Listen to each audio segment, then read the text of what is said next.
Le royaume brûlait sous un ciel de feu écarlate, des cris et le chaos inondant les rues. Au milieu de l'invasion, un chevalier désespéré abandonna le champ de bataille, non pour se sauver, mais pour protéger l'impératrice, sa sœur jumelle. Mais l'impératrice Jaélie n'était pas une royale sans défense. La plus jeune maître d'épée de l'histoire, une mage grise de la tour d'ivoire et une héroïne de guerre crainte dans tout l'Empire, elle fit face à la menace avec un calme acier dans les yeux.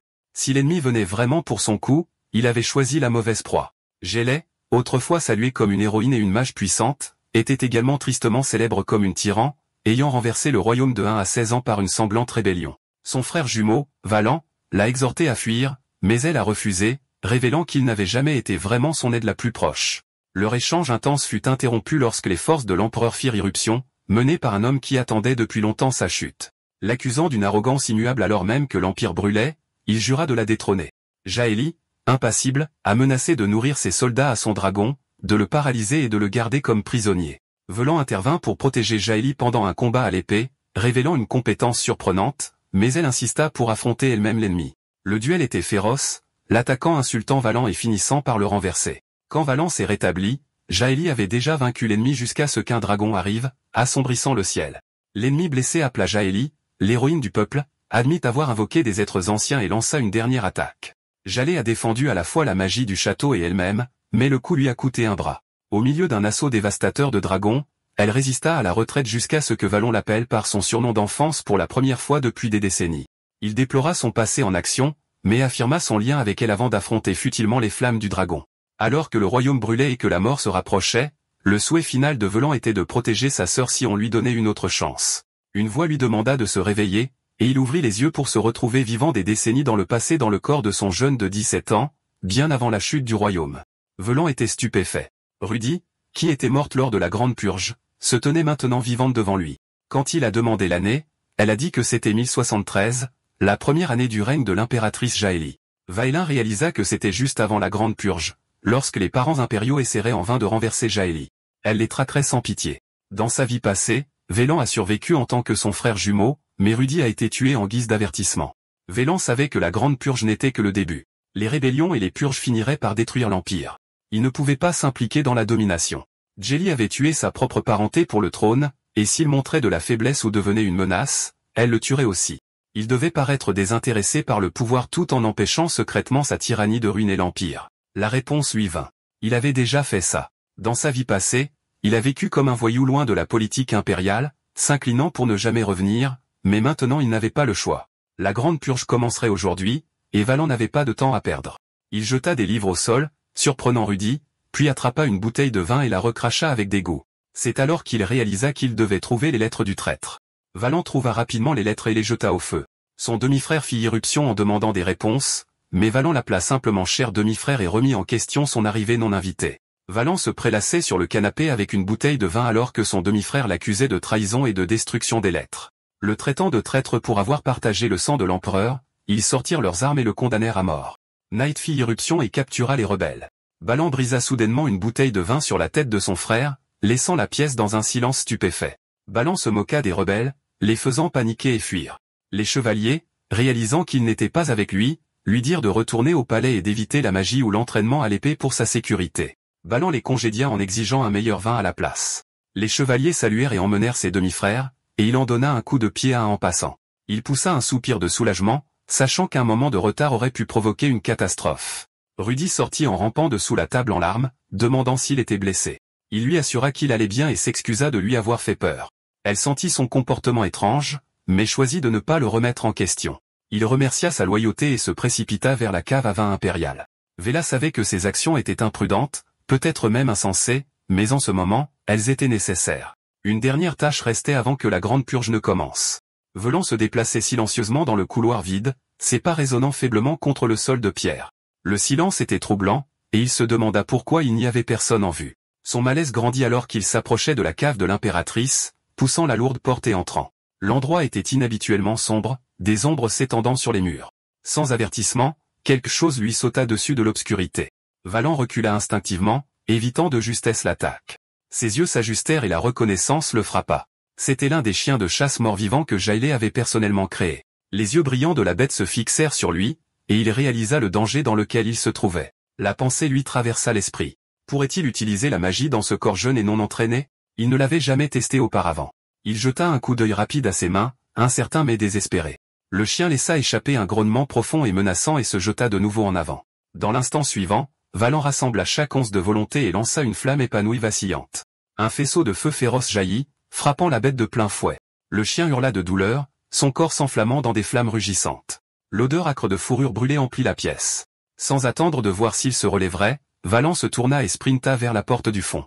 Quand il l'atteignit, il s'arrêta pour vérifier son environnement. Personne ne l'avait vu utiliser la magie, un soulagement crucial. Si le mot se répandait, sa position serait en danger. Il se glissa à l'intérieur d'une autre chambre et se retrouva entouré de rangées de bouteilles de vin nouvellement stockées et soigneusement disposées. Là, debout avec une petite bouteille à la main, se trouvait une femme de chambre. Valan la reconnut instantanément. Dans sa vie précédente, sa propre femme de chambre avait été impliquée dans une tentative d'assassinat raté sur l'impératrice. Elle servit aussitôt la jeune princesse, mais se retourna contre la couronne après la capture de son maître. Elle avait empoisonné le vin de l'impératrice, espérant se venger. Lorsque le plan a échoué, Jaehaly, furieuse, a renvoyé le corps de la princesse à sa famille, assurant ainsi le règne pour le trône. Cet acte unique avait ruiné toute possibilité de paix avec leur puissante maison noble. Valan savait qu'il ne pouvait pas permettre à l'histoire de se répéter. Il sortit de l'ombre et dit à la servante de s'arrêter. Elle tressaillit à son apparition soudaine, serrant plus fort la bouteille. Il lui demanda de la poser, mais elle refusa, sa voix froide, déclarant qu'elle ne servait qu'un seul maître. Avec un soupir, Valan dit que c'était malheureux, puis éleva soudain la voix, criant aux gardes et affirmant qu'il y avait un intrus dans la cave à vin. Les yeux de la servante s'écarquillèrent de choc avant qu'elle ne se jette sur lui avec un couteau. Valan réagit sans hésitation, lançant des flammes perçantes et aiguisées. La magie de feu la frappa, la faisant tomber au sol, blessée. Juste à ce moment-là, les chevaliers entrèrent en trombe, les armes à la main. Ils lui ordonnèrent de se rendre, et Valan passa sans un regard en arrière. Le jour suivant, l'impératrice Jaehaly présida la cour. Elle regarda la servante avec dédain, remarquant son audace de se faufiler dans la cave à vin pour tenter de l'empoisonner. La jeune princesse s'avança, implorant la clémence. Elle expliqua que la servante était avec elle depuis son enfance, agissant uniquement par loyauté. Jaehaly écouta, mais révéla qu'elle le savait déjà. Elle déclara que, puisque la tentative avait échoué, la servante serait autorisée à se donner la mort plutôt que d'être exécutée. Elle tendit à la servante une coupe de vin, promettant que sa famille serait épargnée de toute punition. Son regard se tourna alors vers la princesse. Elle exigea de savoir pourquoi la princesse avait rejoint la rébellion. La princesse confessa que son frère était devenu un expert en épée à l'âge de 25 ans, menant une rébellion ratée l'année précédente, qui avait entraîné son exécution. Avant que l'on puisse en dire plus, un jeune garçon s'avança accusant Valan d'avoir également reçu des lettres de rebelles. Valan jura intérieurement. Cette accusation pourrait suffire à attirer une attention dangereuse. Il se tourna rapidement vers Jaehaly, niant l'accusation, se moquant du garçon. Il souligna qu'il était le même lâche qui s'était évanoui après avoir été frappé avec une bouteille de vin. Le garçon lui cria en retour, traitant Valan de menteur. Jaehaly leva la main pour faire silence. Elle ordonna à toutes les personnes présentes de boire dans les coupes de vin devant eux. Un par un, ils obéirent. Quelques instants plus tard, le garçon s'effondra, mort empoisonné. Valan expira de soulagement.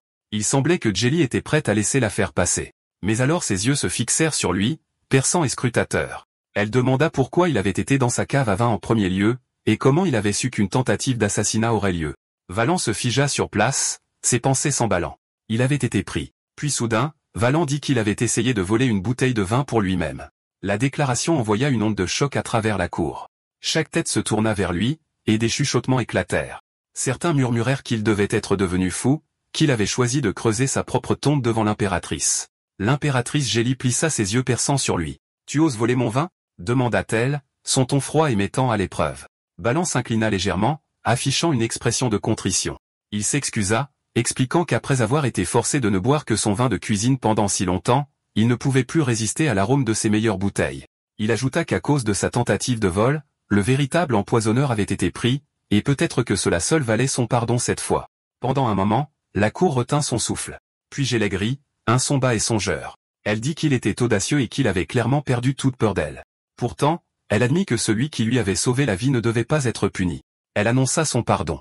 Valan la remercia respectueusement, cachant son soulagement. À l'intérieur, il pensa que son plan avait fonctionné exactement comme prévu, mais Jaehaly n'en avait pas fini.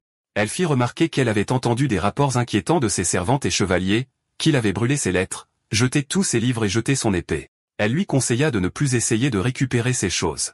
Vaolin resta silencieux. Jaehaly mit fin à la session de la cour, disant qu'elle était fatiguée, et la salle se remplit immédiatement de murmures et de chuchotements.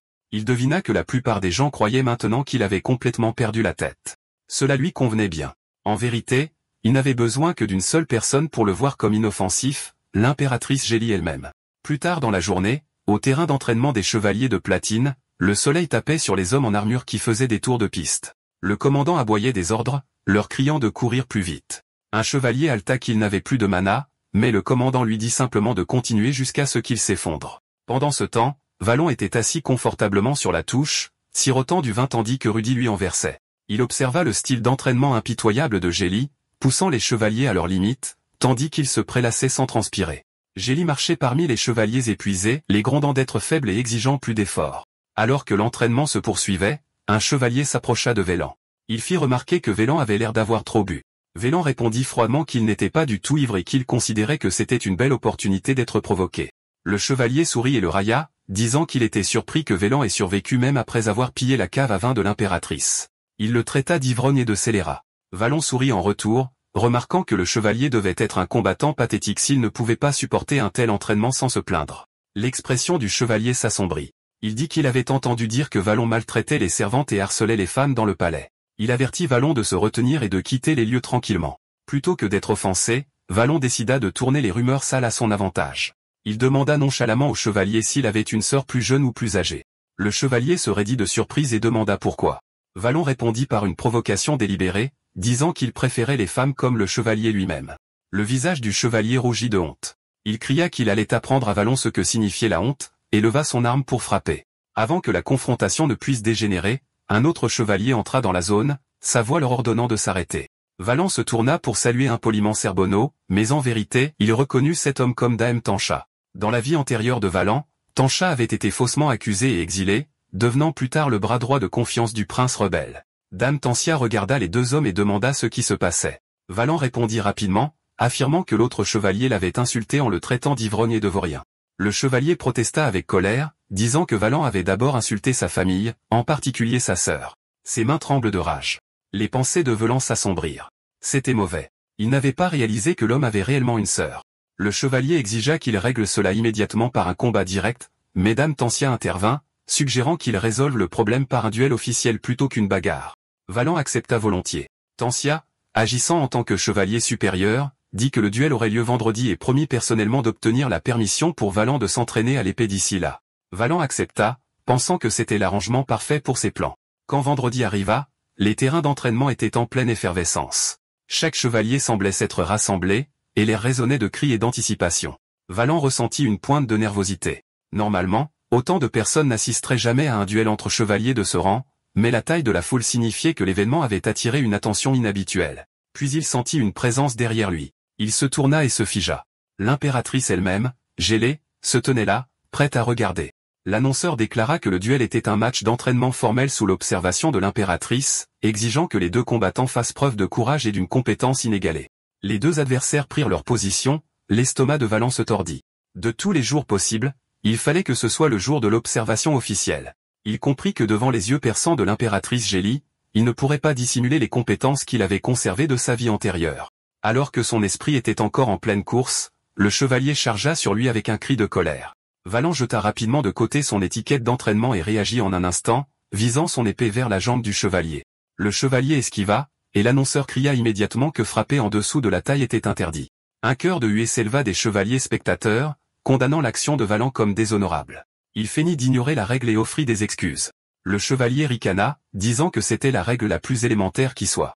Leurs épées s'entrechoquèrent à nouveau, l'acier résonnant dans l'arène. Le chevalier sourit moqueusement, remarquant que Velan se maintenait mieux que prévu. Il taquina même Velan en lui demandant de lui présenter sa sœur.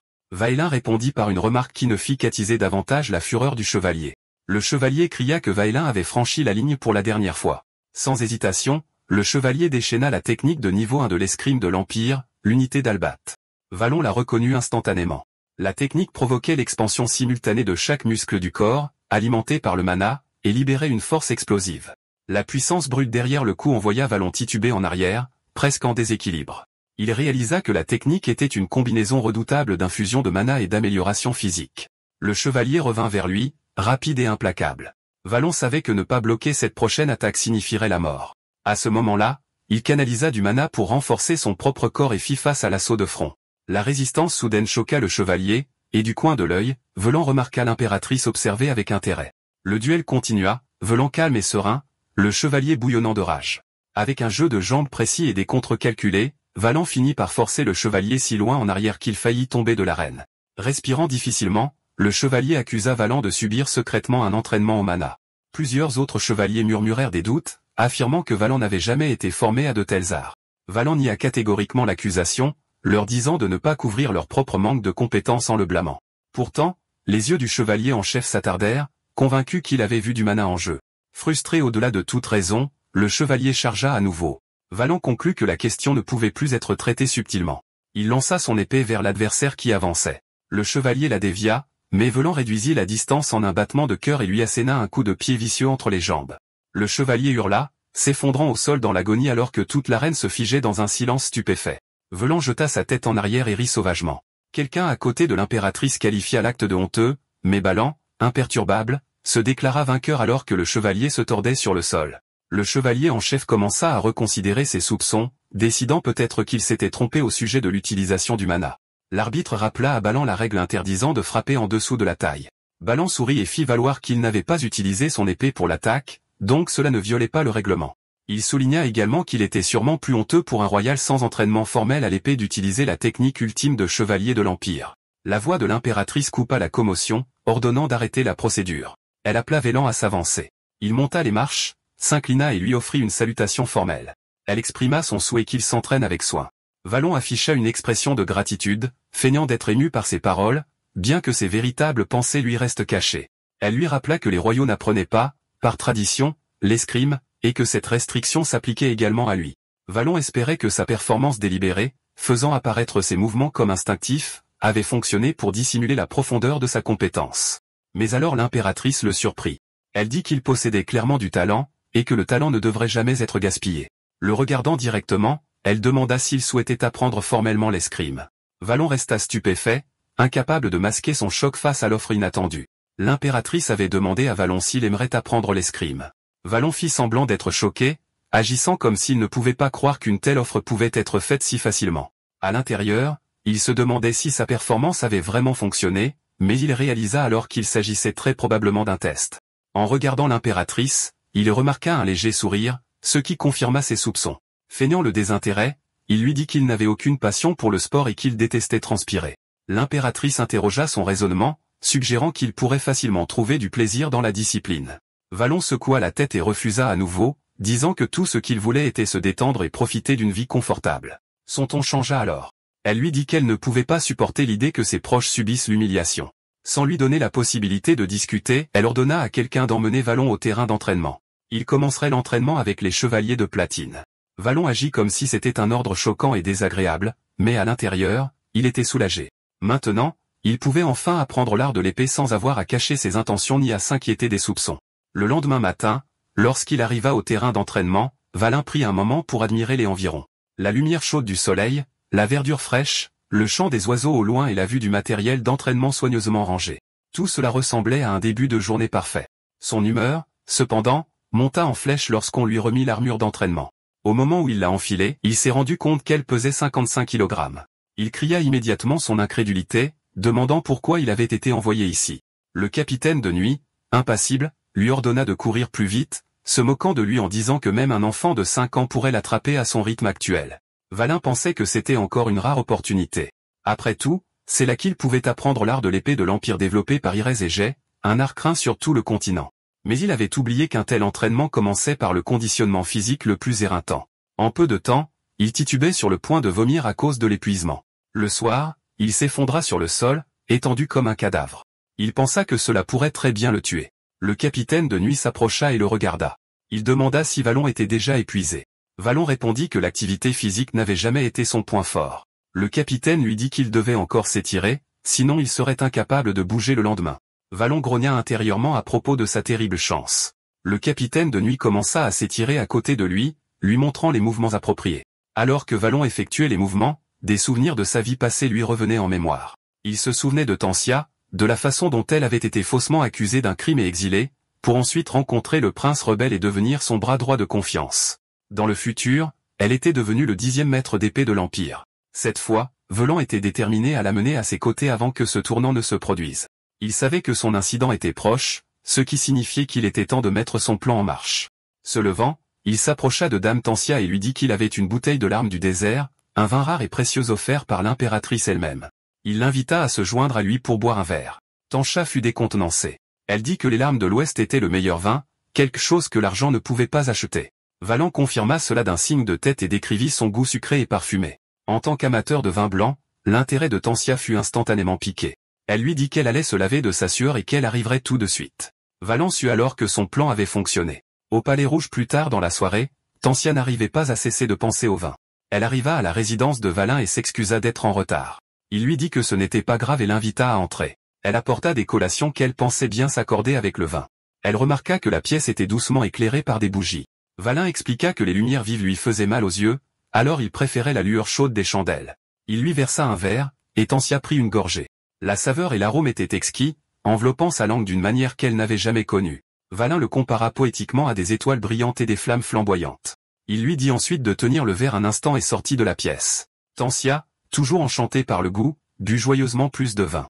Mais alors quelque chose la fit se figer. Le capitaine des chevaliers de fer noir, Barbado, se tenait là. Sa voix était froide alors qu'il l'informait qu'elle était en état d'arrestation pour avoir volé un artefact impérial. Un choc la traversa. Barbado exigea de savoir où était Lord Valin car il devait la prendre en charge immédiatement. À ce moment-là, Valin apparut soudainement, vêtu seulement d'un peignoir. Il demanda à Gare de déranger un moment si agréable. Tout le monde, y compris Tantia, le regarda avec une incrédulité stupéfaite. Tantia pouvait à peine traiter l'absurdité de son apparence, pensant que c'était l'une des choses les plus ridicules qu'elle ait jamais vues. Les chevaliers de fer noir sont arrivés et ont informé le prince que Diam Tantia était le principal suspect dans le vol d'un artefact royal. Le capitaine déclara fermement qu'elle devait les accompagner immédiatement pour être interrogée. Valon protesta immédiatement, insistant sur le fait que Tantia était venue directement dans sa chambre juste après l'entraînement, ne lui laissant pas le temps de voler quoi que ce soit. Le capitaine rétorqua, disant qu'il était tout à fait possible que quelqu'un ait transmis l'artefact volé à une autre personne à l'intérieur du palais. Valon argua que si tel était le cas, il devrait chercher cette personne au lieu de blâmer Tantia sans preuve solide. Il rappela au capitaine que la reine devait déjà être furieuse à propos du vol, et qu'un jugement rationnel était nécessaire dans une affaire aussi délicate. Le capitaine admit que le raisonnement de Valon était correct. Il remarqua également que les rumeurs selon lesquelles Valon devenait voyou semblaient fausses, car le prince était clairement vif d'esprit et calme. Cependant, Valon réalisa qu'il s'était trop concentré sur le fait de blanchir le nom de Tanche et qu'il avait négligé de prendre en compte les implications plus larges de la situation. Ven resta plus près de Valon, baissant la voix pour que lui seul puisse entendre et se plaignit que Valon avait complètement ruiné la bonne ambiance et causé une scène. Il dit qu'il avait travaillé dur pour établir des relations avec Tantia, et maintenant les choses sont devenues inutilement compliquées. Tantia, qui observait leur échange, fut décontenancée et choquée de les voir parler si nonchalamment au milieu du moment de tension. Les yeux du capitaine balayèrent la pièce, examinant la tenue de Voland et la bouteille de vin, et les décorations soigneusement disposées. Il devint clair pour lui quel genre de réunion cela avait été, et il demanda sèchement si c'était le bon moment auquel Valin avait fait référence plus tôt. Valin sourit simplement en réponse, mais l'expression du capitaine devint plus désagréable. Après une brève pause, le capitaine décida de ne pas arrêter Tantia immédiatement. Au lieu de cela, il lui ordonna de rester dans son logement jusqu'à nouvel ordre. Tantia accepta de se conformer, et le capitaine se prépara à partir.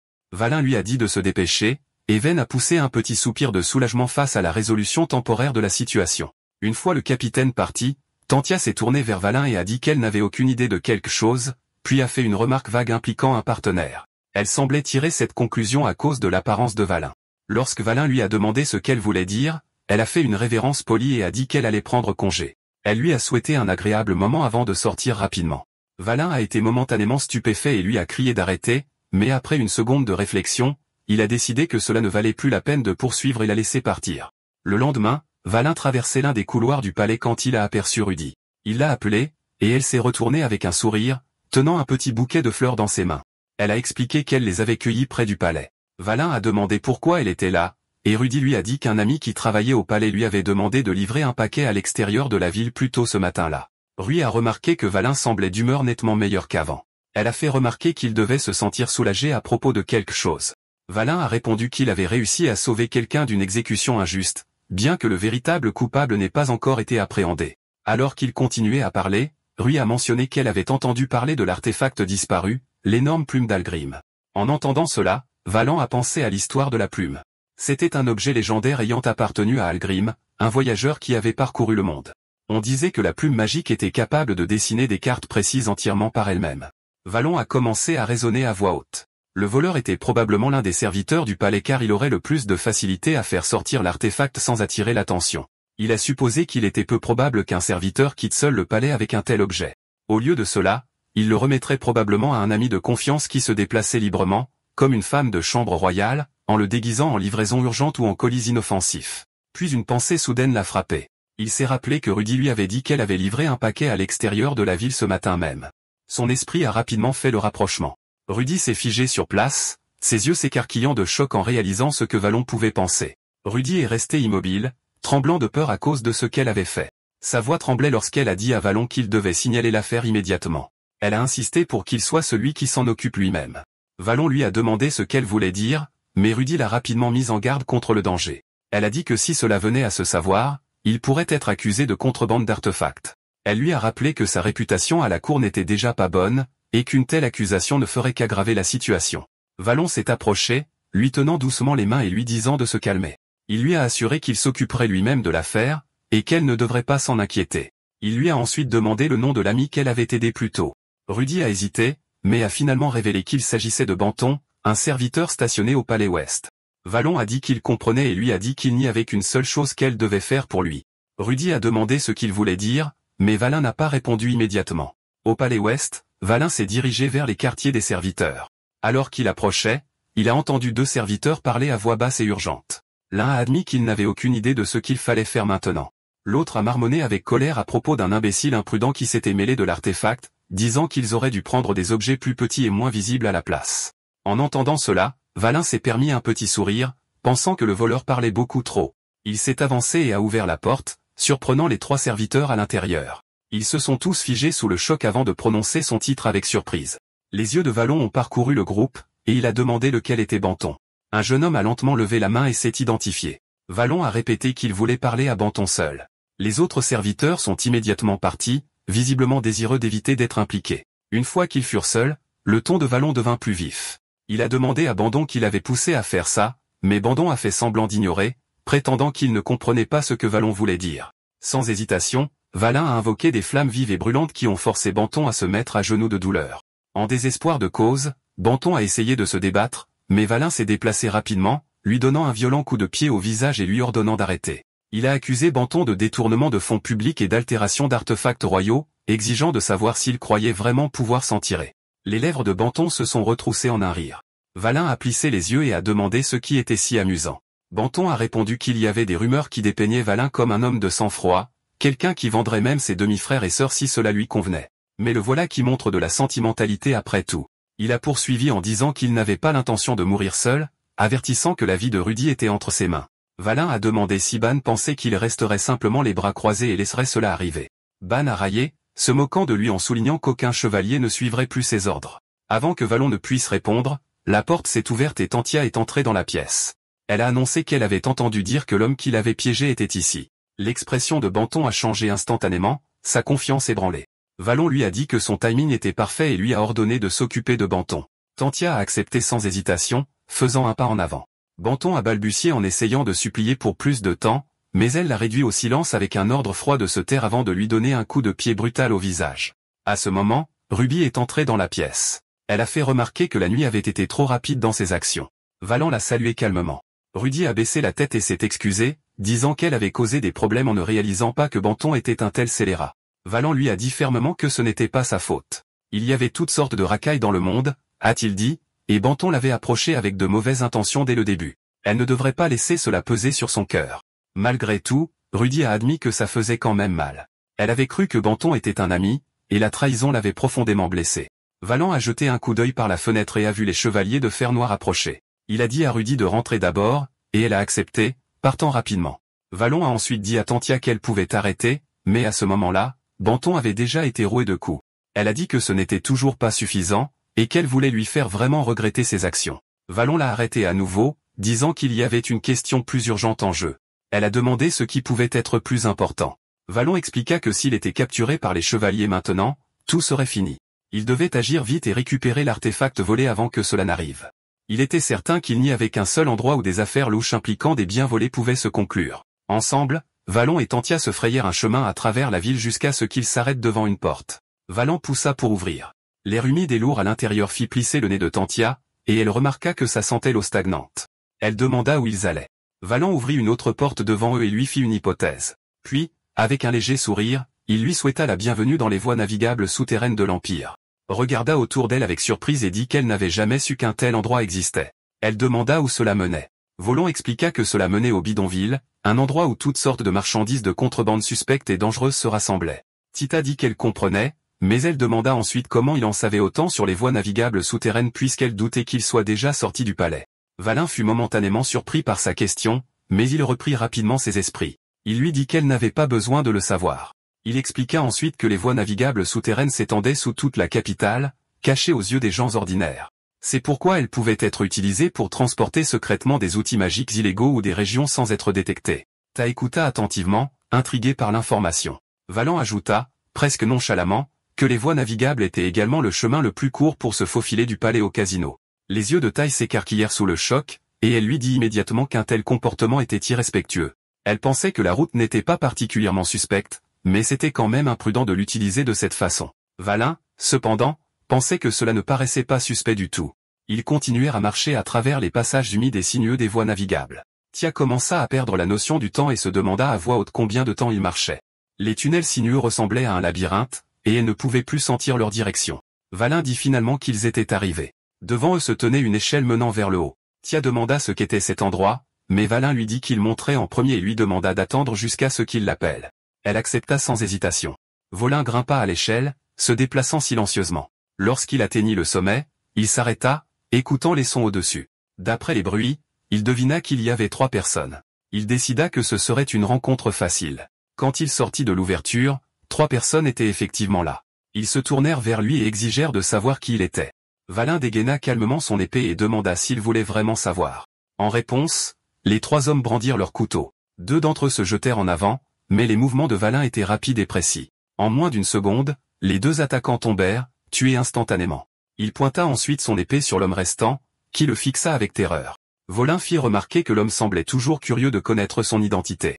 L'homme tomba immédiatement à genoux, suppliant d'être épargné. Il jura qu'il ferait n'importe quoi. Volin l'interrogea sur un paquet qui aurait dû arriver 3 jours plus tôt. Il le décrivit comme étant de la taille de 2 paumes. L'homme répondit rapidement qu'il l'avait effectivement vu. Il était enveloppé dans du papier brun clair, et leur patron était venu personnellement le prendre. Valin demanda où était le patron maintenant. L'homme répondit qu'il était à la cachette dans les bidonvilles. Peu de temps après, Valin, Tia et l'homme marchaient dans les rues sales des bidonvilles. Le sol était inégal et jonché de débris. Tia plissa le nez de dégoût et dit à Valin de faire attention où il mettait les pieds, l'avertissant du mauvais état de la route. Valin pensa que les bidonvilles étaient encore pires qu'il ne l'avait imaginé. Il ressentit une forte vague de colère et jura silencieusement qu'il balayerait un jour cet endroit complètement. Soudain, l'homme qui les guidait heurta quelqu'un. L'étranger le gronda, lui disant de faire attention où il allait. L'homme s'excusa rapidement. Balan lui dit aussi de faire attention. Puis l'étranger regarda Balan, le reconnut et s'inclina immédiatement, s'adressant à lui comme Monseigneur avant de s'excuser à nouveau. Ils finirent par atteindre leur destination. L'homme pointa devant lui et dit que c'était la cachette. Tia laissa échapper un souffle et dit qu'ils étaient enfin arrivés. Valin resta immobile un instant, scrutant l'endroit d'un regard calculateur. L'homme dit alors qu'il allait prendre congé. Mais avant qu'il ne puisse partir, Valin l'attrapa soudainement, sa voix tombant dans un ton profond et furieux. Il les traita de parasites et l'accusa de préparer un gang à l'intérieur de la cachette. Valin réalisa alors que la personne que l'homme avait heurté plus tôt faisait en fait partie du gang. Sans hésitation, il projeta l'homme sur le côté. « Tia » appela-t-il. « Oui. Votre grâce » répondit-elle immédiatement. L'homme, terrifié, implora pour sa vie, disant que tout était une erreur. Mais Valin ne fit pas preuve de pitié. Son épée brilla, et l'homme fut décapité en un instant. Valin pensa que c'était méprisable. Mais si le gang avait choisi de se révéler ainsi, il ne pouvait que considérer cela comme un tour heureux. Avec une détermination froide, il dégaina son épée une fois de plus et commença à marcher vers la cachette. Valin dégaina son épée, son expression froide et calculatrice. Il pensa que si les membres du gang allaient se révéler si ouvertement, cela jouerait parfaitement en sa faveur. Il s'est dirigé vers l'entrée de la cachette sans hésiter. À l'intérieur, le gang attendait, leurs couteaux fermement empoignés, plein d'appréhension. L'un d'eux, curieux du remue-ménage à l'extérieur, s'est penché vers la porte et a jeté un coup d'œil à travers une fissure étroite. Ce mouvement fut sa dernière erreur. L'épée de Valon a jailli comme l'éclair, transperçant un homme avant même qu'il puisse crier. L'esprit de Vallon était concentré. Il pensait que toute approche d'une forteresse ennemie devait se faire avec une prudence absolue. Sans perdre une seconde, il leva son pied et ouvrit la porte en grand. Les gonds gémirent lorsqu'elle heurta le mur. À l'intérieur, les gens se tournèrent vers lui, leurs expressions tordues de colère et d'indignation. Avec une précision calme, Vallon invoqua sa magie. Des flammes vacillantes se matérialisèrent dans sa paume, 5 orbes flamboyantes brillant d'une chaleur mortelle. Il les lança vers ses ennemis et l'air explosa en feu. Les flammes consumèrent les murs en bois et la fumée commença à monter en tourbillonnant. La chaleur était étouffante et plusieurs membres du gang s'effondrèrent inconscients avant de pouvoir s'échapper. À l'extérieur, attendait. Elle vit de la fumée monter et demanda rapidement ce qui s'était passé. Vallon sortit brièvement, son ton désinvolte comme si rien de grave ne s'était produit. Il lui dit qu'il semblait y avoir eu un petit incendie et l'assura de ne pas s'inquiéter. Puis, sans un mot, il se tourna et retourna dans le bâtiment en feu, lui disant fermement d'attendre là où elle était. L'intérieur de la cachette était maintenant un chaos total. La lueur du feu vacillait sur les murs, et l'odeur du bois et du tissu brûlé emplissait l'air. Vallon se déplaçait avec des pas délibérés, scannant la pièce à la recherche du chef du gang. Soudain, quelque chose fut lancé vers lui depuis l'ombre. Un homme se précipita en avant, brandissant une lourde hache et criant de manière incohérente.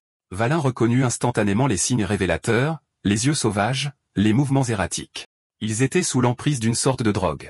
Il ne broncha pas. Avec un mouvement rapide et contrôlé, il donna un violent coup de pied à l'homme, l'envoyant s'étaler sur le sol. Avant que l'homme ne puisse se rétablir, l'épée de Vallon éclaira, mettant fin à sa vie instantanément.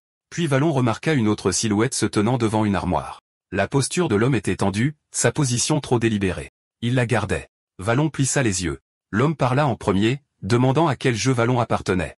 Vallon ignora complètement la question. Sa pensée était vive. Maintenant que Tanchu était en sécurité à l'extérieur, il n'y avait aucune raison de retenir quoi que ce soit. Il était temps d'en finir. Il resserra son emprise sur son épée et canalisa sa force. Utilisant l'escrime impériale de niveau 1, l'unité de tous, il déchaîna une frappe dévastatrice. La lame fendit l'air avec une force écrasante, abattant tous les ennemis sur son passage. Les corps tombèrent d'un seul coup, sans vie avant de toucher le sol. Mais cette puissance avait un coût. Vallon pouvait sentir la tension déchirer ses muscles et drainer son mana. C'était une technique beaucoup trop exigeante pour le corps d'un jeune homme de 17 ans, mais il ne faiblit pas. Lorsque l'attaque prit fin, il vit que l'homme qui gardait l'armoire était toujours vivant. Il tremblait, ses jambes chancelantes, à tel point qu'il ne tenta pas de s'enfuir. Son regard croisa celui de Vallon avec une certitude résignée. L'homme reprit la parole, disant qu'il savait que quelqu'un avec les compétences de Vallon ne le laisserait jamais s'échapper. Elle s'approcha, sa voix calme et teintée d'autorité. Il révéla son identité, il était le duc Vallon, et exigea le paquet qui avait été livré ici. L'homme hésita un instant avant de confirmer son existence. Vallon avança vers l'armoire. Sa main atteignit la poignée, prêt à l'ouvrir. Mais avant qu'il ne puisse le faire, l'homme qui se prosternait se jeta soudainement en avant avec une vitesse surprenante. Vallon réagit instantanément. Il tordit son corps et enfonça son épée vers l'arrière, transperçant la poitrine de l'homme. Le sang éclaboussa le sol alors que l'homme haletait, ses forces diminuant rapidement. Même alors que la mort s'emparait de lui, il s'accrocha désespérément au pied de Vallon comme pour l'empêcher d'atteindre l'armoire. D'un mouvement brusque, Vallon se libéra de l'emprise de l'homme mourant. Il se tourna ensuite vers l'armoire et l'ouvrit. À l'intérieur, dans la faible lueur du feu, se trouvait un garçon. Le visage de l'enfant était pâle et effrayé, son corps tremblant. Plus choquant encore, il lui manquait une jambe. Vallon étudia la fille devant lui, ses vêtements en lambeaux, incapable de cacher la vivacité de son regard. Il se demanda si elle était la fille du patron, son esprit rongé par la pensée qu'il avait vu quelque chose qu'il n'aurait pas dû. Sans un mot, il tira une bourse de pièces et la jeta à ses pieds. Ses yeux s'écarquillèrent d'incrédulité, mais il se contenta de lui dire que cela la maintiendrait en vie. Il déplora que les chevaliers de fer noir arrivent bientôt. Ses remerciements persistaient dans l'air, mais Vallon secoua la tête, insistant sur le fait qu'il n'essayait pas d'aider. La fille s'inclina de nouveau avant de disparaître dans la nuit. En la regardant partir, il pensa qu'elle paraissait minable en surface, mais vive en dessous. Peut-être se reverrait-il. Une fois seul, il fit glisser un tableau du mur pour révéler un coffre-fort caché. À l'aide de la clé de l'homme mort, il récupéra un petit coffre, son expression s'envolant à la vue de son contenu. À l'intérieur se trouvaient des drogues de qualité inférieure, celles qui empoisonnent les bidonvilles.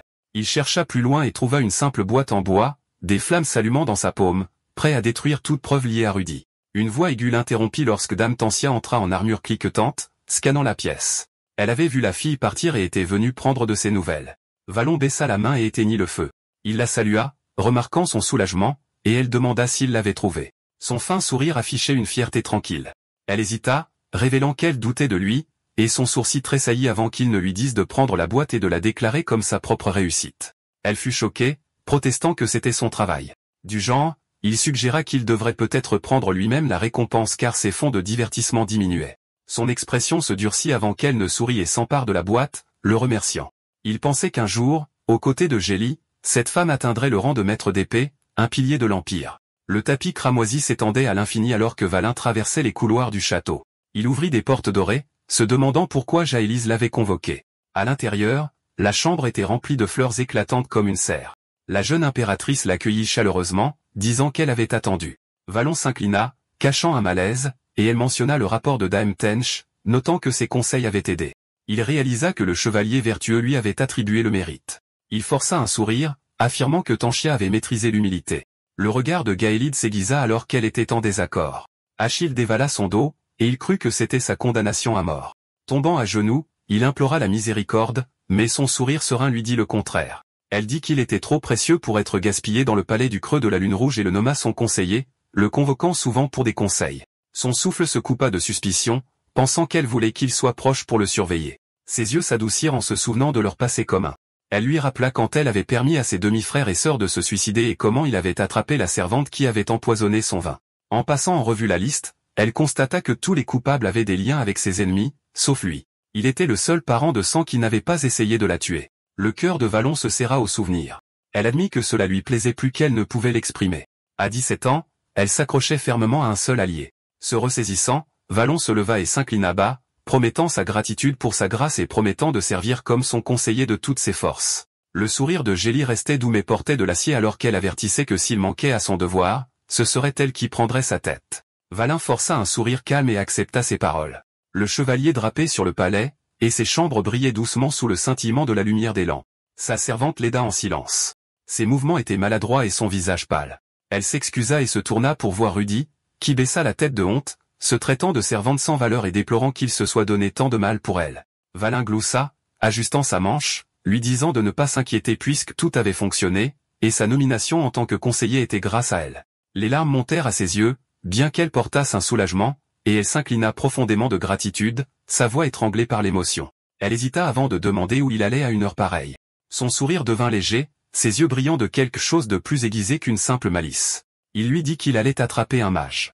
L'intention dans sa voix portait à la fois confiance et danger, comme si la chasse à venir était plus qu'une simple tâche. La nuit brillait d'une lumière dorée alors que Valin se tenait devant les grandes portes du casino. Ses murs étincelaient de richesse, de musique et de rire se déversant dans les rues. Ajustant son masque d'argent, il sourit faiblement. Alors c'était haut.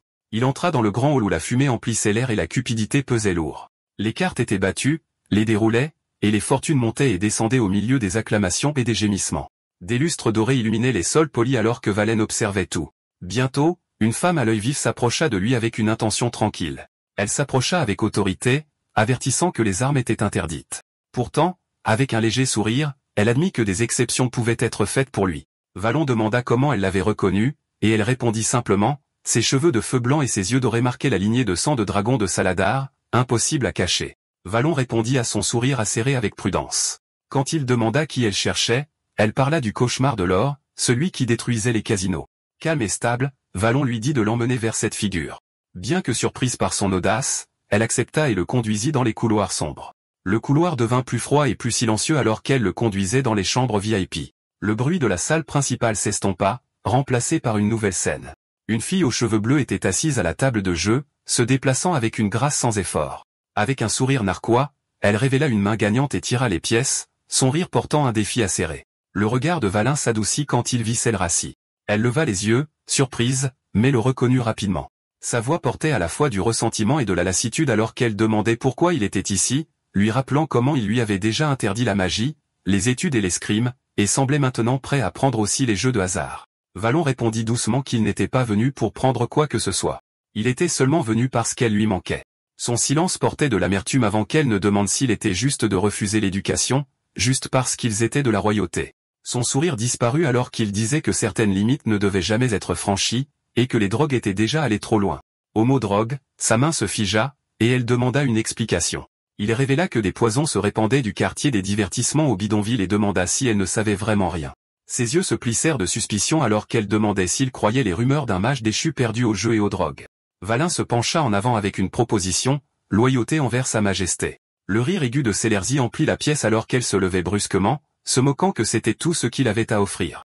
Valin la pressa d'abandonner les drogues, de quitter le jeu et de revenir, l'avertissant que sa majesté pouvait tout pardonner sauf la trahison. Elle répéta le mot avec amertume, et sa main se dirigea vers son épée. Elle n'avait ni bâton ni outil, pourtant un éclair bleu jaillit soudainement dans ses paumes. Valon se figea, choqué qu'à seulement 20 ans, elle puisse déchaîner une telle puissance sans aide. Valon recula, la pressant de se calmer et de s'éloigner de ce chemin. Son visage se tordit de fureur alors qu'elle criait que la loyauté était quelque chose qu'elle ne donnerait jamais. La foudre fit rage à travers la chambre, des ombres clignotant sur les murs. Sans place pour se retirer, Valin dégaina son épée, la peur dans sa poitrine, mais résolvant sa position. Il savait que les chances étaient contre lui, mais sa détermination était inébranlable. S'il échouait maintenant, elle retomberait sous le contrôle de Gestio, comme dans sa vie passée. La tension dans la salle s'épaississait, invisible pour les clients à l'extérieur, ignorant qu'une tempête était sur le point d'éclater. Valin se tenait ferme, la lame étincelante sous la lumière dorée tandis que la foudre de Célerisi montait en défi. Sa posture stable rencontra sa tempête, ses yeux voyant non seulement la fierté et la douleur, mais aussi la détermination qui l'empêchait de se prosterner devant qui que ce soit, pas même son propre sang. Le casino se tut alors que frères et sœurs se tenaient face à face, leur lien mis à rude épreuve par le devoir et la trahison. Valin savait que les mots ne pouvaient pas guérir la rupture, seul l'acier et la magie décideraient de leur sort. L'espoir du casino est devenu une cage alors que Valin et Célerisi se faisaient face, aucun ne voulant le combat tout en refusant de reculer. Pour lui, il s'agissait de changer le destin. Pour elle, il s'agissait de s'accrocher à la liberté. Leur affrontement était inévitable, non pas par haine, mais par des convictions trop fortes pour être abandonnées. Et dans les murs du casino, la tempête était sur le point d'éclater. La salle du trône se tut alors qu'un homme s'agenouillait devant l'impératrice. Il lui demanda si elle tuerait aussi le duc Valentinu. Avec un sourire tranchant, elle répondit seulement s'il se retournait contre elle, ajoutant qu'il était différent, bien que son ton avertissait de la prudence. L'homme demanda si elle ferait confiance à ce que le duc recommanderait. Ses yeux se plissèrent alors qu'elle exigeait ce qu'il voulait dire. Quand il suggéra que le duc pourrait même recommander un membre de la famille royale, elle rejeta cette idée instantanément. Avec une ferme conviction, elle répéta qu'une telle chose n'arriverait jamais. La tension remplissait l'espoir du casino alors que Valon affrontait sa sœur, Céleracie. Il essaya de la calmer, lui rappelant qu'elle était destinée à la grandeur, mais elle doutait de ses intentions. La suspicion se transforma en colère quand elle demanda si l'impératrice l'avait envoyée pour la tuer. Sa dénégation fut accueillie par une lance de foudre. Valon esquiva la foudre alors qu'elle traversait la pièce, brisant les murs et les tables. Son cœur battait à tout rompre, sachant qu'un épéiste n'avait qu'une seule façon d'affronter un mage de la foudre. Serrant sa lame, il déclencha l'escrime de l'Empire, l'unité de toute douleur, son corps se tendant avec du mana alors que le tonnerre de Célerisi prenait la forme d'une lance mortelle. Sa voix devint froide alors qu'elle recourbait la lance de force mortelle. Valon rugit, versant tout dans sa frappe, pliant la tempête vers le haut et une explosion tonitruante qui fit trembler le plafond. La poussière tomba alors que le sang-froid de Célerisi se fissurait. Elle réalisa qu'il était devenu un maître d'armes. S'avançant à travers la brume, Valon déclara avec une détermination brute qu'il récupérerait le destin de sa sœur. Des chaînes éclatèrent du sol, liant ses membres avec de la magie terrestre. Elle toussa du sang à cause de la tension qui maniait encore deux éléments. L'épée de Valon brilla d'un rouge ardent, se libérant dans une pluie d'étincelles. Choquée, elle demanda son secret, mais il se contenta de sourire et demanda si son étalage répondait à ses attentes. Elle ricana, se moquant de sa maîtrise du mana, mais il l'ignora et lui demanda d'écouter. Sa réponse fut un éclair froid jaillissant au bout de ses doigts. Un autre éclair le manqua alors qu'il roulait sur le côté. Il cria qu'il voulait seulement la sauver, mais elle rétorqua avec douleur, déclarant qu'elle n'avait besoin d'aucun sauvetage et qu'elle n'abandonnerait jamais la vie qu'elle avait choisie. Sa voix se brisa alors qu'il l'avertissait que rester signifiait la mort. Elle l'interrogea et il révéla la vérité. Ses gains massifs et son absence d'échange de jetons avaient fait d'elle une menace pour le casino. Son regard faiblit, admettant qu'il pourrait y avoir de la vérité dans ses paroles. Mais le moment fut interrompu lorsque les portes s'ouvrirent en grand et que la femme de tout à l'heure se précipita à l'intérieur, pâle d'urgence. La femme avertit que des mercenaires arrivaient, les exhortant à fuir. Célerisi se moqua, se vantant qu'elle pouvait affronter des centaines de personnes avec sa magie, mais Valin l'arrêta, lui rappelant qu'ils étaient épuisés. Il ordonna ensuite à la femme de détruire les drogues dans les bidonvilles avant l'arrivée des chevaliers de fer noir, et elle se précipita pour exécuter cet ordre. Valin comprenait l'intérêt d'avoir des yeux dans le quartier des divertissements et ramassa une petite valise avant d'exhorter Célerisi à partir. Mais alors qu'ils ouvraient les portes, leur chemin était bloqué. Des mercenaires en armure sombre bordaient le couloir, les lames prêtes à les arrêter. L'air était tendu alors que Valin faisait face aux mercenaires, notant leur discipline. À ses côtés, la magie de Célerisi vacillait, son épuisement évident, mais sa détermination inébranlable. Les salles somptueuses du casino s'étaient transformées en champs de bataille, les deux frères et sœurs se tenant contre des ennemis qu'ils ne pouvaient pas se permettre de perdre. Le chef mercenaire exigea leur reddition, mais Valan resta ferme, dégainant son épée alors que la tempête de sa sœur reprenait. Les mercenaires formèrent un mur devant la sortie, leurs armes levées et leurs yeux fixés sur Celerized avec une haine brûlante. L'un d'eux hurla qu'elle était une traîtresse, pointant du doigt la femme au masque rouge qui les avait guidés ici. L'atmosphère s'épaissit. Chaque respiration était alourdie par l'inévitabilité d'une effusion de sang. Valan s'avança, poussant Célère alors qu'il derrière lui, les deux mains se serrant autour de ses épées. Il y avait trop d'adversaires à combattre de front, mais sa posture resta stable même si son cœur battait à tout rompre dans ses oreilles. Il risqua un coup d'œil en arrière, captant le murmure fragile mais déterminé de sa sœur alors qu'elle lui demandait s'il pouvait la sauver. Sans hésitation, sa voix résonna avec une certitude inébranlable, lui disant que perdre une mage de son talent serait une perte pour l'Empire. Elle ferma les yeux, un léger sourire touchant ses lèvres, puis déclara qu'elle supporterait elle-même le fardeau. La foudre commença à s'accumuler dans ses paumes, des arcs crépitant vivement dans l'air alors que son corps tremblait en puisant du mana plus profondément que la sécurité ne le permettait. Elle reconnut silencieusement que si elle se poussait à ce point, le coup serait le sien à supporter. Valan sentit la crainte se tordre dans sa poitrine alors qu'il reconnaissait sa posture et le sort dangereux qu'elle préparait. Il essaya de la prévenir, mais ses mots furent noyés par le rugissement de la magie. Des filets de sang jaillirent de ses yeux alors qu'elle parlait avec le poids d'une destruction inévitable, nommant le sort à venir. La panique se répandit parmi les mercenaires lorsqu'ils réalisèrent qu'elle lançait de la magie de haut niveau, leur formation se brisant de peur.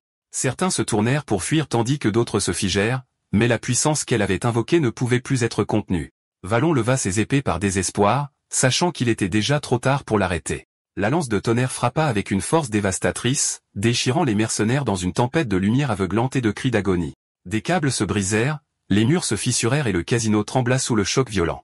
Un arc errant se dirigea vers la femme au masque rouge, mais Valan se jeta sur son chemin, parvenant à peine à bloquer avec son épée. Le courant brûla profondément dans ses bras alors qu'il le forçait à s'éloigner. Puis le silence se fit, des corps brisés éparpillés sur le sol, de la fumée s'élevant d'où il se tenait quelques instants auparavant. La respiration de Valan était saccadée et lourde alors qu'il observait la destruction. Les dégâts étaient immenses, bien au-delà d'une simple escarmouche. Il se tourna vers sa sœur juste à temps pour la voir chanceler, ses forces épuisées au-delà de la récupération. Elle s'effondra et il la rattrapa doucement, sentant la fragilité de son poids. Elle demanda doucement s'il la recommanderait vraiment, si elle pouvait vivre fièrement en tant que mage. Sa réponse fut instantanée, promettant qu'il s'en assurerait. Malgré la douleur, ses yeux s'adoucirent, et elle murmura que c'était ainsi qu'il fallait vivre. La scène se déplaça vers la grande salle du trône, où Valan s'agenouilla à côté de sa sœur sous le regard froid de l'impératrice. Elle remarqua qu'elle avait lu son rapport attentivement et questionna son intention de recommander un talent. Valan affirma sa décision d'une voix ferme, lui assurant que ce choix lui plairait. L'attention de l'empereur se tourna vers Celerized, confirmant son nom avant de rappeler sa réputation d'admission spéciale à la tour de la foudre. Elle en demanda plus, et Celerized expliqua qu'elle pouvait lancer la foudre jusqu'au 4e cercle et la terre jusqu'au 3e, le tout sans incantation.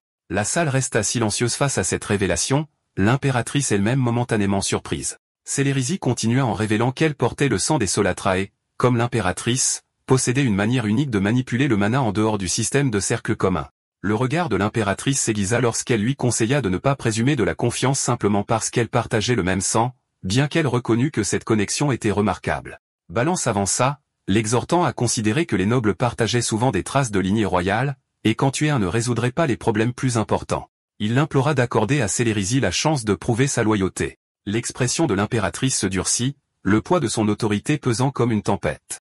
Les mains de Valan tremblèrent subtilement, sentant la tension changer. Il insista, déclarant qu'il avait préparé quelque chose pour apaiser ses doutes. À son signal, une servante entra portant un sac lourd, qu'elle vida devant le trône. Un flot de jetons de casino dégringola sur le sol, brillant sous les lumières de la chambre. Le calme de l'impératrice vacilla à la vue de cette fortune. Celerized baissa la tête, déclarant qu'elle avait collecté près de 200 sacs à travers l'Empire et qu'elle offrirait la moitié à l'Empire et l'autre moitié au Trésor national. L'impératrice resta silencieuse, tiraillée entre le fait de nier l'importance de la richesse et d'être clairement influencée par celle-ci. Après une pause, elle ordonna à Celerized de s'efforcer sagement de devenir un atout à la fois pour l'Empire et pour elle-même. La voix de Celerized trembla lorsqu'elle exprima sa gratitude, tandis qu'un soulagement gonflait la poitrine de Valan face à ce succès. La victoire fut de courte durée. Le regard de l'impératrice se tourna brusquement vers Valan, sa voix exigeant de savoir par quel moyen il avait réussi à attirer à ses côtés une mage aussi redoutable. Le venin soudain dans son ton le frappa profondément, faisant vaciller sa confiance. Sous son examen perçant, même le courage de son épéiste lui sembla dangereusement ténu, et l'air entre eux devint plus lourd encore alors qu'il cherchait la force de répondre. L'impératrice congédia Célérisi d'un geste de la main. La jeune mage s'inclina profondément, tremblant sous le regard de la souveraine, et se retira sans un mot de plus. Les yeux de Vallon suivirent sa retraite, sentant le lourd fardeau qu'elle portait. Pourtant, la salle du trône ne lui laissa aucun espace pour s'attarder dans ses pensées. Les yeux de l'empereur s'aiguisèrent, sa présence devenant froide et inflexible.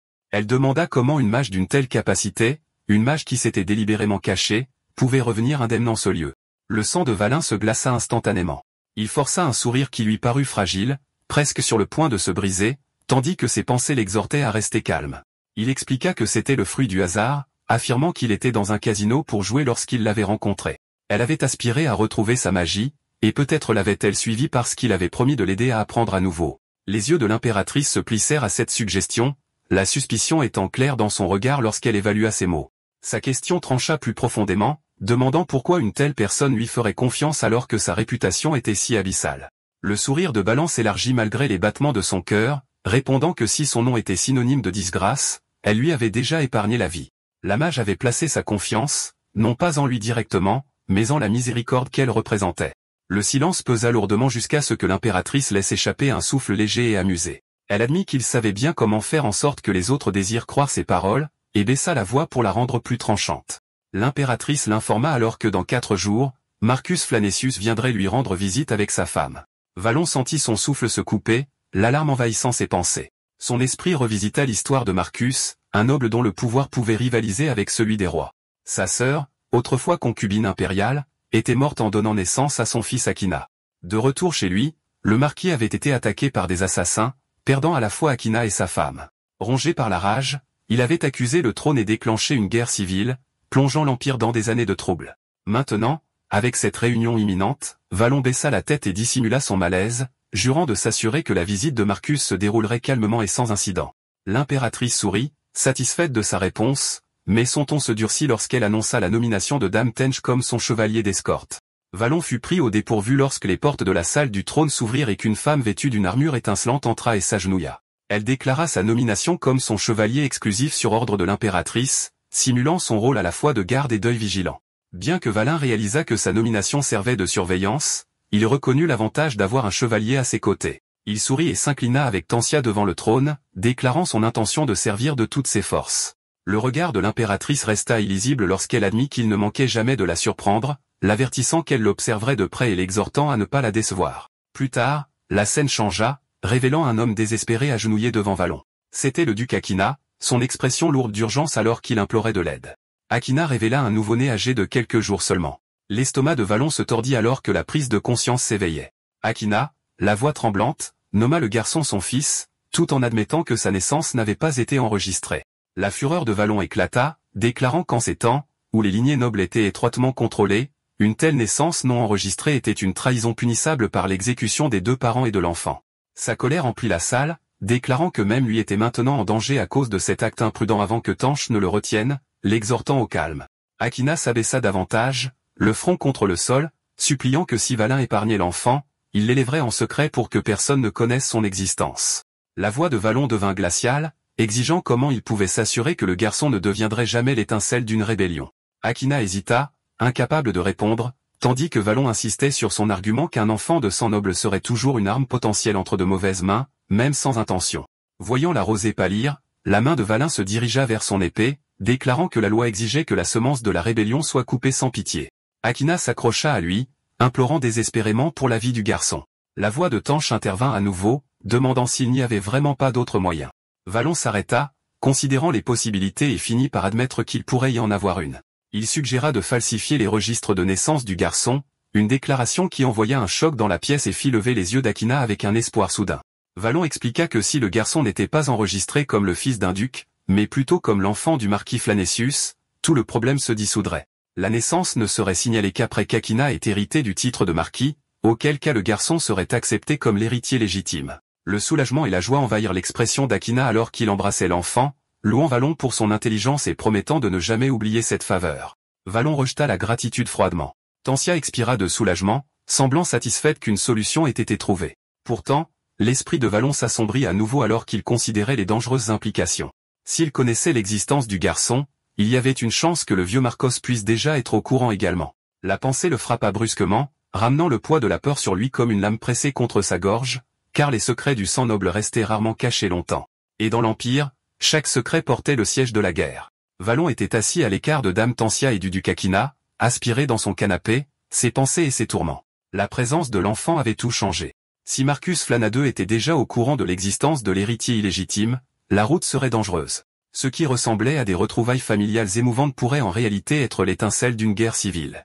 Flanaganus emmène Aquina et l'enfant, Gérali, furieux, envoie un assassin. Marcus s'en saisit comme preuve et se soulève. Même sans l'enfant, l'incident pourrait encore être son arme. Valon ferma les yeux, serrant la coudoir. Il savait qu'il avait découvert la véritable intention de Marcus avant d'agir. Le soir venu, tous trois se tenaient sous le soleil déclinant, regardant l'horizon se noyer dans le rouge et l'or. Aquina regarda au loin, sa voix teintée de malaise, se demandant pourquoi l'homme n'était pas encore là. Le silence fut brisé par le bruit d'ailes précipitées lorsque deux silhouettes descendirent des nuages, chevauchant des bêtes écailleuses dont l'atterrissage fit trembler le sol sous leurs pieds. Un homme descendit avec une facilité pratique, s'avançant avec une présence qui pesait comme du fer dans l'air. Il se présenta comme Marcus Flanessius, la main tendue en signe de salutation. Valon la serra, forçant un calme dans sa voix en accueillant l'homme. Son regard glissa vers Aquina, calculant déjà. Avant que Valon ne puisse terminer ses pensées, Marcus lâcha sa prise, se tourna et serra Aquina dans une étreinte passionnée, des rires éclatant en larmes, déclarant que son neveu avait grandi et deviendrait bientôt son fils. Aquina se raidit tandis que Valon et Tantia se figèrent sur place devant cette démonstration inattendue. L'étreinte se termina, mais les yeux de Flinidius devinrent perçants, se tournant vers Valin et Tantia avec une attente délibérée. Il s'enquit de la procédure de renonciation au droit de succession. Tantia répondit avec un maintien formel, bien qu'un malaise ait brillé dans son regard, confirmant que l'empereur, le sang produit laitier, du Valencianu et du Aquina avait signé, et que cela prendrait à minuit. Flanessius sourit à Aquina, remarquant qu'il avait signé un prêt, ce qu'elle trouvait admirable. Les pensées de Valon tourbillonnaient. Se trompait-il? Flanessius n'était-il qu'un oncle gâteau aveuglé par l'émotion? Il écarta cette pensée, sachant que le sentiment était dangereux maintenant. Il fit un signe subtil à Aquina pour qu'il parle. Aquina hésita avant de se redresser et de révéler qu'il avait un enfant caché. Une servante s'avança portant le nourrisson. Le silence s'épaissit autour d'eux. Les yeux de Flanagan s'écarquillèrent tandis qu'Aquina continuait, expliquant la mort de la mère dans un accident et son intention d'assumer la responsabilité d'élever lui-même l'enfant.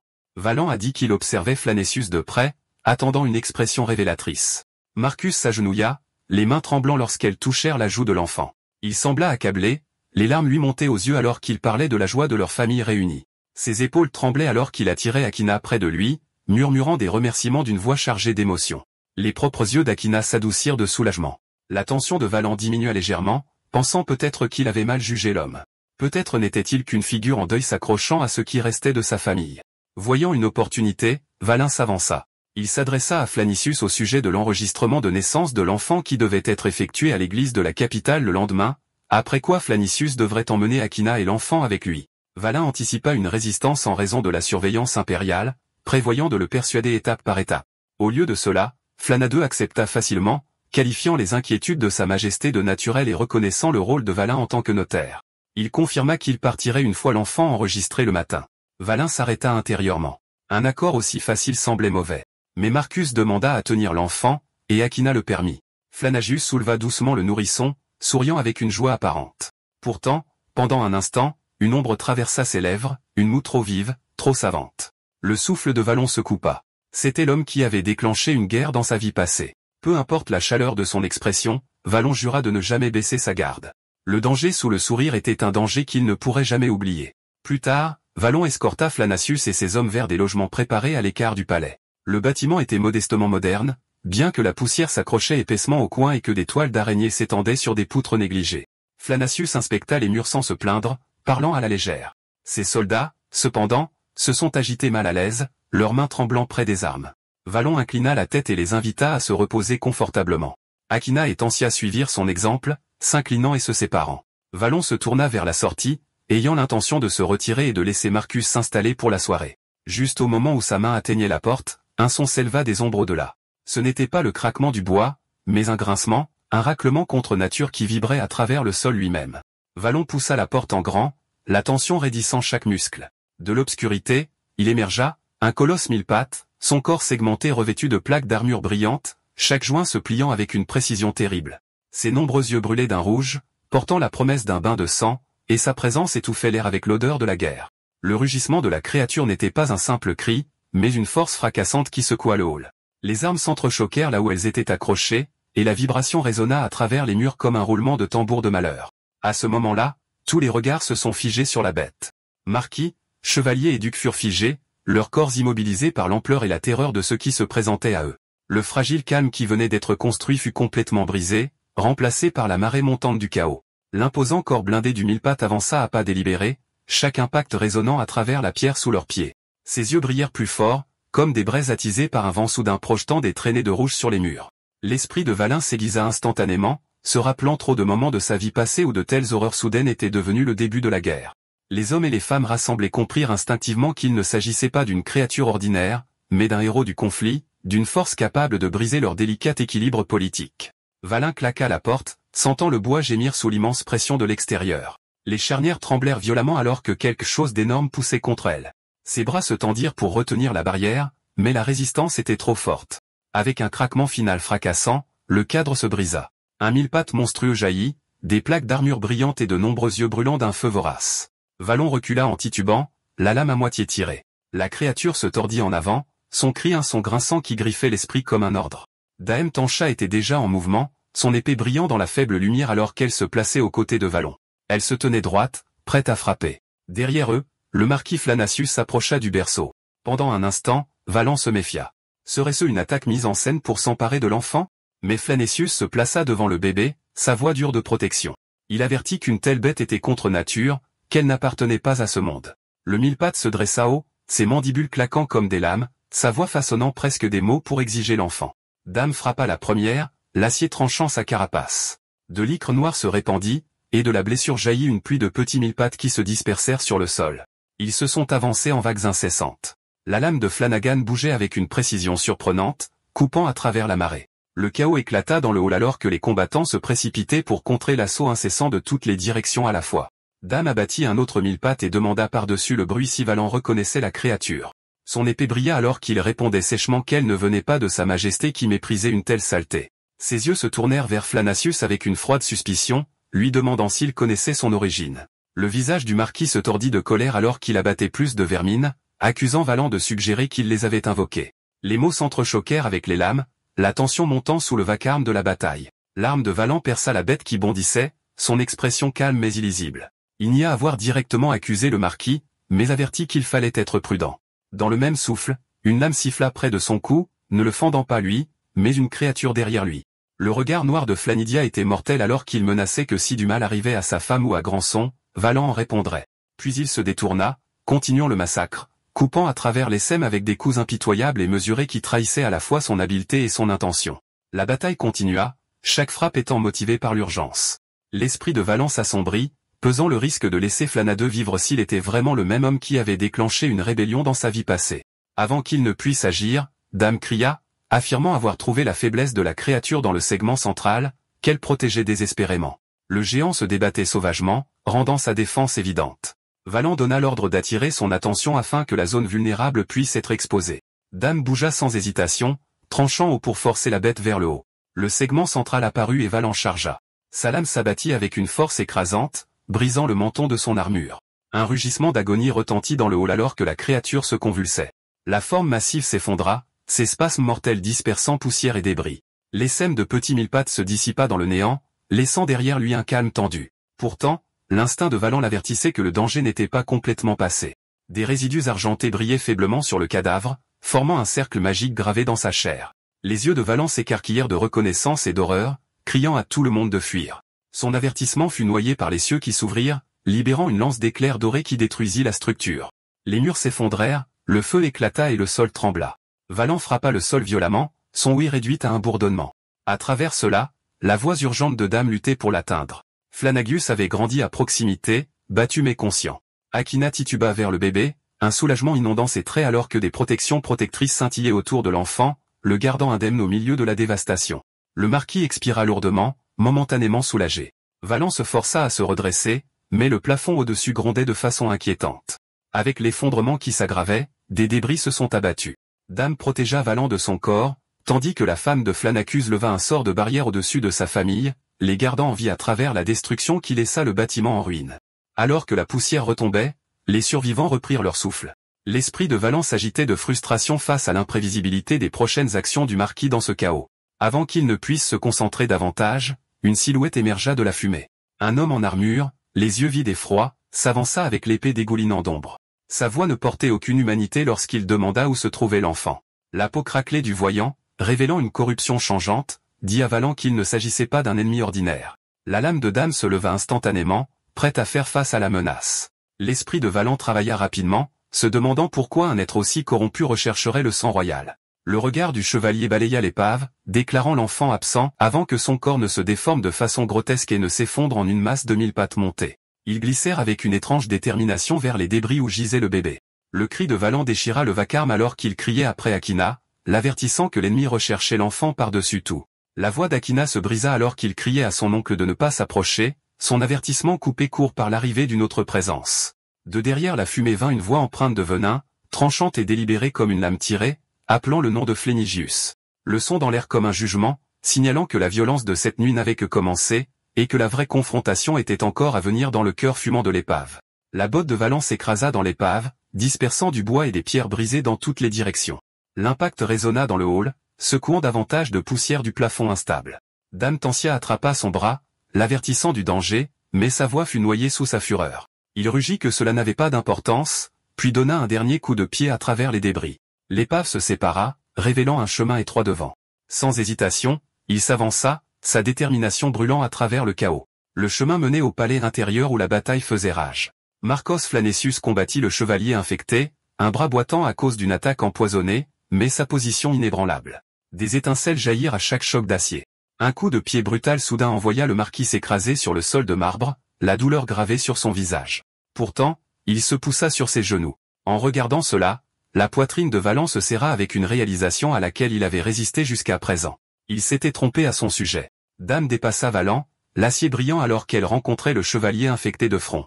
Le choc résonna dans la chambre. La voix d'Akina traversa le chaos, avertissant que la lame de l'ennemi portait du poison et que son oncle avait été frappé alors que sa tante était tombée. Le rythme de Valan s'accéléra, se précipitant vers Flanateux et Nélin à côté de lui.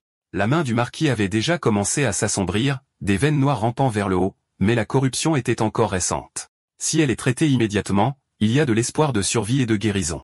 Le danger surgit à nouveau avant que Valan ne puisse agir. Le chevalier infecté s'est jeté sur Dame avec une vitesse terrifiante. Valan a réagi instinctivement, l'acier bloquant la lame sombre de l'ennemi. L'impact a secoué ses bras, mais sa posture est restée ferme. Il a parlé d'une voix froide et métallique, nommant les racines de l'existence du monstre. Poussant vers l'avant, il a fait reculer la créature d'un pas avant de frapper. Sa lame a percé sa poitrine, le sang a giclé, et le rire de l'ennemi a résonné, profond et glaçant dans la fumée. 2 tentacules venimeux ont jailli des épaules du monstre, brillant de poison. Akina a crié un avertissement, mais Valan n'a pas eu le temps d'esquiver. Il a coupé les membres qui se tortillaient seulement pour les voir se régénérer instantanément, plus vicieux qu'avant. Les tentacules ont fouetté vers lui, mais Dame a intercepté, bouclier levé. L'impact a fait vibrer son corps. Elle a contre-attaqué avec une entaille, le poison grésillant des blessures, mais d'autres membres ont poussé. La régénération semblait sans fin, une tempête implacable de venin et de chair. L'esprit de Valan a tourné rapidement. Il se souvenait d'une connaissance ancienne. Le feu pouvait arrêter la régénération. Mais révéler son pouvoir ici comportait son propre danger. Un avertissement à Dame s'échappa de ses lèvres alors qu'une autre attaque venait de derrière. Il s'est jeté dans la mêlée, décidant qu'il n'y avait plus de temps pour se cacher. Son épée s'est enflammée, les flammes rugissant alors qu'il déchaînait le 2e niveau de maîtrise impériale de l'épée. L'air s'est déformé avec la chaleur, et le hall s'est baigné dans une lueur orange de feu dévorant. Les yeux de Dame s'écarquillèrent à la vue. Elle a reconnu instantanément la maîtrise requise pour manier de telles flammes. Les coups brûlants de Valan ont profondément entaillé la forme du chevalier infecté, le feu dévorant sa chair corrompue. Les cris des monstres ont rempli la chambre, chacun plus aigu que le précédent. Dame avança, son épée brillant avec le premier état, unité de la douleur, son tranchant portant le poids d'innombrables batailles. Elle a frappé avec une précision divine, sa lame rencontrant les flammes de Valan dans une convergence parfaite de destruction. Leur assaut combiné a submergé la créature. Le feu de Valan a incinéré ses tentacules, transformant la régénération en cendres. La frappe perçante de Gain a fendu le cœur corrompu de l'ennemi. Le chevalier infecté a vacillé une dernière fois avant de s'effondrer dans les flammes, sa forme se brisant en reste fumant. Le hall est tombé dans le silence, sauf pour le crépitement du feu. La respiration de Valan était saccadée alors qu'il fixait l'épée, maintenant refroidissant dans sa main, le doute vacillant brièvement avant que la voix de Dame ne le traverse. Elle lui a dit de ne pas s'inquiéter, ces mots passant du froid à une douceur rare alors qu'elle se déclarait chevalier voué à sa loyauté. Valon s'est figé, sa sincérité frappant profondément avant qu'il ne fasse un léger signe de tête et la remercie, mais le soulagement n'a pas duré. Une lourdeur rampante se répandait dans ses membres. Sa vision s'est brouillée, et son corps s'est balancé alors qu'une faiblesse invisible s'emparait de lui. Il sentait le poids le tirer vers le bas à chaque battement de cœur. Le cri d'Akina a percé l'air, frénétique de réalisation. La main de Valon a effleuré son propre dos, revenant humide. Le tentacule empoisonné l'avait frappé pendant la bataille, inaperçu dans la frénésie. Le venin coulait maintenant dans son corps, sapant ses forces à un rythme alarmant. Le hall s'est incliné autour de lui, sa prise sur l'épée se relâchant. Chaque respiration est devenue plus lourde jusqu'à ce que l'obscurité le tire vers le bas. Il s'est effondré sur le sol maculé de sang alors que le cri désespéré de Dame résonnait dans le hall en ruine. Valon s'est agité d'un sommeil profond, le poids de l'épuisement persistant dans ses membres, et la douleur sourde de son corps est un rappel frappant de la récente bataille. Ses yeux se sont ouverts lentement, balayant son environnement jusqu'à ce que la reconnaissance s'installe. Le plafond familier, le canapé dans le coin, le bureau près de la fenêtre, c'était sa chambre, un sanctuaire. Le soulagement a été de courte durée lorsque son regard s'est fixé sur une silhouette à proximité, rayonnante comme le soleil du matin. Jadolette se tenait devant lui et la crainte s'est enroulée dans sa poitrine. Sa voix portait un calme imperturbable, mêlé à quelque chose de presque tendre, alors qu'elle parlait du poison qui avait été purgé de son corps. Des traces pourraient persister, avertit-elle, et vous devriez faire attention. Valon a réagi instinctivement, se redressant brusquement en panique avant de se jeter hors du lit pour s'agenouiller, le front pressé contre le sol. La gravité de saluer l'empereur de manière inappropriée s'est abattue sur lui comme une sentence de mort. Ses pensées avec une sombre certitude.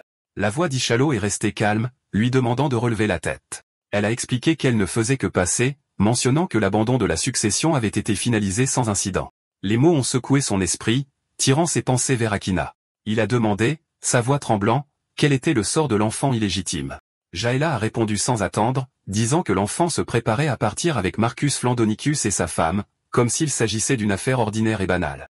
Sa déclaration a profondément touché Valin, mais il s'est forcé à la retenue. L'impératrice a incliné la tête, son regard portant une lumière savante, suggérant qu'il pourrait y avoir quelque chose à confirmer avant leur départ. L'invitation tacite était suffisante. Valon s'est levé brusquement, déclarant qu'il vérifierait immédiatement. Il a quitté la pièce précipitamment, son doux rire traînant derrière lui, s'éloignant légèrement dans le hall comme s'il le suivait dehors à la lumière du jour. Dans la cour, Marcus Flinacus et sa femme se tenaient à côté de leur carrosse. Dame était présente, son armure polie et son maintien fier. Akina tenait l'enfant avec une rare tendresse. Marcus a exprimé sa gratitude à Dame pour avoir protégé sa famille, lui attribuant la réalisation harmonieuse des événements. Elle a répondu avec une humble discrétion que c'était son devoir. La femme de Marcus a exprimé son inquiétude quant à la santé de Valon, troublée par la gravité du poison. L'expression de Marcus s'est crispée de culpabilité, ses yeux trahissant le poids de pensées non dites. Valon est arrivé à ce moment-là, essoufflé et urgent, surprenant tout le monde par sa présence soudaine. Il a demandé sèchement si tout s'était terminé sans problème. La femme de Marcus a murmuré avec admiration au sujet de sa résilience, l'attribuant à du sang royal. Akina, cependant, a esquissé un sourire en coin, remarquant que tous les membres de la royauté ne partageaient pas une telle endurance, qualifiant Valin d'inhabituellement têtu. Valin s'est penché en avant, reprenant toujours son souffle, ses yeux fixés intensément alors qu'il exigeait l'assurance concernant l'état et le statut de l'enfant. Akina a répondu doucement, confirmant que l'enfant avait été officiellement reconnu comme le sien plus tôt ce matin. Les épaules de Valon se sont détendues alors qu'il tendait la main, touchant les petits doigts du nourrisson avec des mains tremblantes. Le soulagement a adouci ses traits en un sourire rare. Il a murmuré ses remerciements, mais Marcus a hésité, demandant s'il ne devrait vraiment pas informer l'impératrice au sujet de l'enfant. Valon a écarté l'inquiétude, expliquant qu'elle était déjà au courant. Son regard s'est tourné vers la fenêtre du palais au-dessus. De haut dans le palais, Jadolette observait, les lèvres retroussées de satisfaction.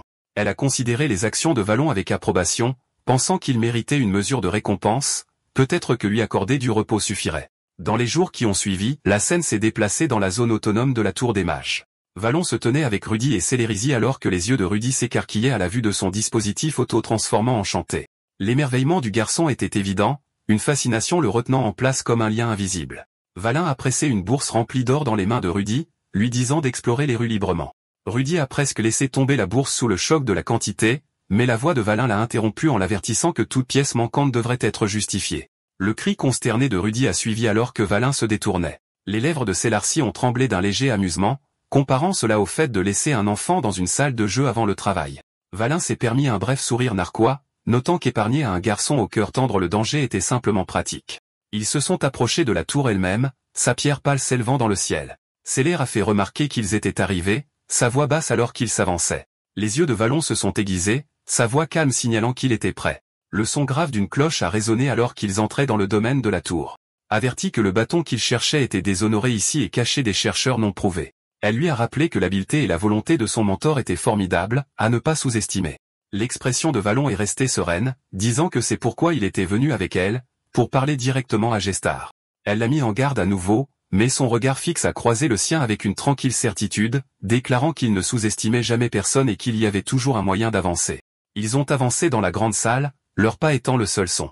Son vaste espace vide et son silence inhabituel pesaient de tous les côtés, l'immobilité portant un bord d'attente. Son froncement de sourcils s'est accentué devant l'absence d'assistance ou d'activité. Puis une voix a tranché le silence, s'adressant à l'infâme duc du palais et questionnant son but dans la tour d'ivoire. Du bord sombre de la salle, une silhouette a émergé avec des pas délibérés. Elle, des cheveux comme une flamme vivante, des yeux brillants de curiosité aiguisés à la pointe d'une lame. Vêtue et flottante de cramoisie, elle se tenait fermement sur leur chemin, sa présence seule marquant le premier défi auquel ils seraient confrontés à l'intérieur de ces murs. La femme aux cheveux de feu est entrée dans la salle, sa présence étant vive et impérieuse. Célérizy s'est raidi à la vue, s'inclinant profondément alors que sa voix tremblait. Cela faisait un moment qu'ils ne s'étaient pas rencontrés et le regard de Gestar s'est adouci de familiarité. Elle a fait remarquer l'année qui s'était écoulée et combien Célérizy avait grandi. Ballan a cligné des yeux en signe de reconnaissance, le nom cliquant instantanément. Gestar, la mage de la foudre. Il a noté ses mouvements rapides, presque électriques, exactement comme il s'y attendait d'après sa réputation. Célérizy a baissé la tête, sa posture alourdie de honte, se traitant de disciple incompétente revenue en disgrâce. Les mains de Gestar se sont posées doucement sur ses épaules, contrant ses paroles avec une tranquille réassurance. Elle a insisté sur le fait que la faute lui incombait de ne pas avoir protégé Célérizy à l'époque. Pendant un bref instant, la masse sévère s'est fissurée, remplacée par une chaleur alors qu'ils s'embrassaient comme une famille réunie après des épreuves. Les yeux de Gestar se sont déplacés vers un meuble, qu'elle a ouvert pour révéler des rangées de baguettes brillantes préparées pour des mains expertes. Gestar lui a dit d'en choisir une, expliquant que ce serait un cadeau. Les larmes ont coulé dans les yeux de Célérizy alors qu'elle souriait pour la première fois depuis des années, remerciant son maître avec une profonde émotion. Valin est resté un pas en arrière, silencieux, son regard fixé sur l'échange tandis que ses pensées devenaient plus sombres. Il se souvenait que dans sa vie passée, cette femme s'était abandonnée à la corruption d'un dieu ancien. Son pouvoir s'est transformé en quelque chose de monstrueux, assez pour troubler même Gélilith. Elle semblait humaine maintenant, mais il ne pouvait pas se permettre de baisser sa garde. Le regard de Gaster s'est finalement tourné vers lui, se fixant fermement. Elle a demandé ce qui avait amené l'infâme duc Valon à la tour d'ivoire. Soutenant ses yeux sans hésitation, il a répondu calmement. À voix haute, il a demandé qu'elle lui vende la baguette. Ses lèvres se sont courbées en un sourire narquois, refusant sans hésitation, déclarant que la baguette appartenait à la tour et ne pouvait pas être vendue. Elle l'a traité d'encore plus audacieux que sa réputation ne le suggérait. L'expression de Valon n'a pas vacillé, et sa voix portait un tranquille défi. Il a demandé si elle était prête à en payer le prix. Elle a écarté l'idée, disant que même des milliards d'or ne signifieraient rien dans la tour d'ivoire, où l'or n'avait aucune valeur. La réponse de Valon a été tranchante. Je n'ai jamais dit que je paierais avec de l'or. Les mots ont traversé l'air, faisant vaciller son sourire narquois. Elle a exigé de savoir ce qu'il voulait dire, et il a répondu clairement. Son silence sur ce que la tour d'ivoire avait fait offert en échange de la baguette qu'elle refusait de céder. Soupçonnant ses traits, exigeant de savoir quel secret il pouvait bien détenir. Valon a interrompu en nommant la plume géante de Logrim. Sa voix était basse, mais portait une certitude brûlante. Il lui a dit de ne pas l'insulter en prétendant l'ignorer car il avait vu comment elle tissait les contrats avec soin, précisément, mais pas assez pour échapper à ses yeux. Son visage s'est figé à l'accusation, une goutte de sueur traçant sa tempe. Pourtant, elle a affirmé qu'elle ne pouvait pas lui donner la baguette, son refus inébranlable. Va la rencontrer en disant qu'il le signalerait à sa majesté. Gestar s'est redressé, défiant, affirmant que même Gélilith ne confronterait pas la tête de la tour de front et lui disant de faire ce qu'il voulait. Son sourire froid a suivi, demandant pourquoi elle avait pris cette voie alors qu'elle n'avait besoin de cibler que du début. Son sang-froid s'est fissuré alors qu'elle exigeait de savoir ce qu'il voulait dire, mais il a continué, disant que la tour en avait déjà sacrifié un lorsque le palais l'avait exigé, et qu'elle ne serait pas différente à la fin. Sa fureur a éclaté alors qu'elle l'accusait d'oser trop. Les yeux de Valon se sont assombris, demandant pourquoi elle n'avait pas protégé les siens.